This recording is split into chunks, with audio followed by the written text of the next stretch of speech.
दान धर्मान राजधर्मान मोक्ष धर्मा विभागशा। एक राजा को कम से कम 10% अपनी नेक कमाई का धन दान करना चाहिए। और यह नियम राजा पर नहीं प्रत्येक जीव पर लागू होता है। कम से कम 10 मैक्सिमम जितना भी आप करना चाहो। पंचोली साहब बैठे हैं, इनके सुपुत्र हैं श्री पंकज पंचोली जी। उन्होंने एक बार बात कही अलवर मानसरोवर धाम आश्रम गौशाला में बैठकर कि धर्म में 500 रुपए लगाओ, 100 रुपए लगाओ और 6 महीने के अंदर 500 ले लो। इतने गुना करने एफडी में भी किसी बैंक में सामर्थ्य नहीं है। दुगना भी 10 साल 7 साल 8 साल में होता है। कह रहे हैं 6 महीने में 5 गुना होता है। कह रहे मेरा अनुभव है, इतना दान करता है ये परिवार। और गुरुदेव कहते थे जो ब्राह्मण परिवार विशेष दान करता है वह हमें बहुत प्रिय है। तो अधिकांश ब्राह्मणों ने अपना स्वभाव यही बना लिया है कि हमें सिर्फ लेना ही आना चाहिए, लेकिन जितना हमें लेना आता है उससे ज्यादा हमें देना भी आना चाहिए। धन को जब एकत्रित करते हो, तिजोरियों में जमा करते हो, खर्च नहीं करते तो क्या होता है, हमारी बुद्धि विकृत हो जाती है।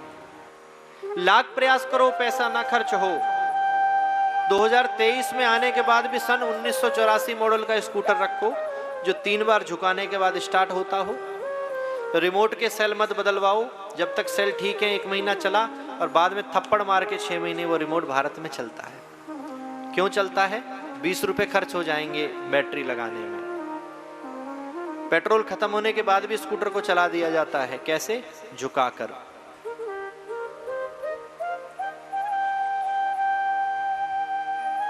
ऐसा जो व्यक्ति करता है जिसके पास सब कुछ है, उसका फिर धन कहां जाना शुरू होता है?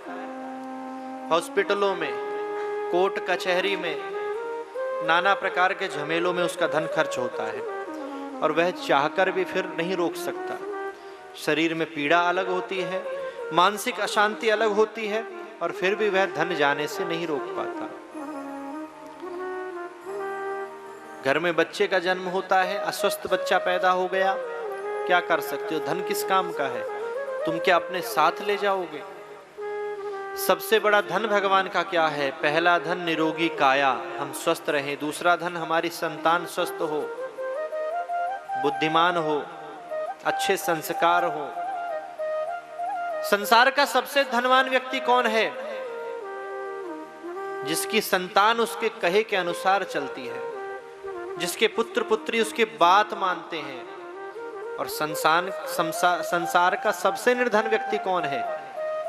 जिसके पास अरबों खरबों की संपत्ति है और 5 मिनट उसके बेटा बेटियों का पास समय नहीं है उसके पास बैठने का, उसकी बात को सुनने का, उसकी बात को मानने का। उससे ज्यादा निर्धन व्यक्ति इस संसार में कोई दूसरा नहीं हो सकता। इसलिए संसार में अगर संसार की दृष्टि से धनवान बनना है और धर्म की दृष्टि से भी धनवान बनना है तो जितना प्रयास धन कमाने पर कर रहे हो, धन इकट्ठा करने पर कर रहे हो, बच्चों को महंगे स्कूल में पढ़ाने का प्रयास कर रहे हो, उतना ही प्रयास बच्चों को सुंदर संस्कार देने का भी किया करो।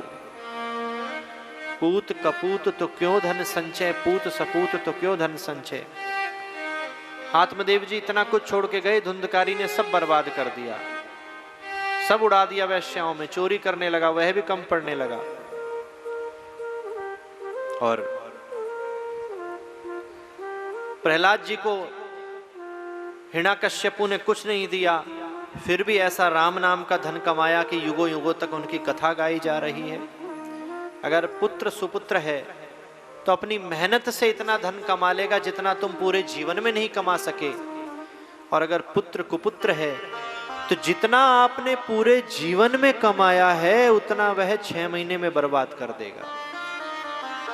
तो धन कमाना जरूरी है, सेविंग करना भी जरूरी है, लेकिन उसके साथ साथ अच्छी शिक्षा, अच्छे संस्कार देना भी जरूरी है बच्चों को।